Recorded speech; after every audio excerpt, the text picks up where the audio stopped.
What does all-in cost mean? Also sometimes known as all-included cost. All-in cost is a term used to describe the total costs that are involved with the specific financial transaction. The scope of costs involved within that all-in cost will vary depending on the nature of the transaction itself. Understanding this total cost makes it possible to determine if the transaction is likely to produce the desired results either immediately or at some point in the future.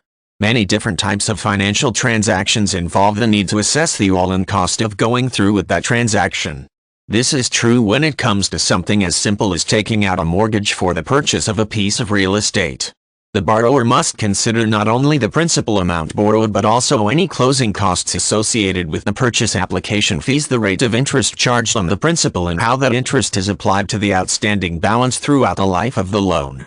Only after the total costs associated with the mortgage are determined can the borrower decide if the offer from a specific lender is the best deal or if accepting the offer tendered by a different lender would be the best move financially. The concept of all-in cost also comes into play when evaluating how a company does business.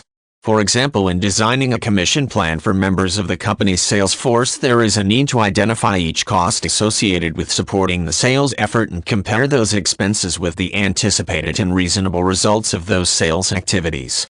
Essentially, the idea is to make sure the company covers all expenses plus earns enough additional profits to make the idea of providing commissions to salespeople feasible. Investors must also consider all-in cost when evaluating the acquisition of a given security.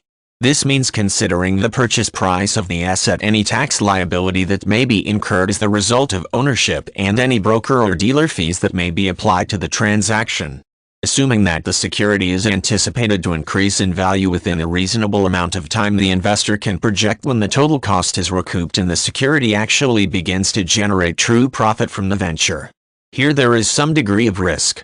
Should the asset fail to sufficiently appreciate in value within the projected time frame, there may be a delay in covering the all-in cost that ultimately motivates the investor to sell the asset at a loss, or as soon as the security does generate enough return to cover the total costs of the original acquisition.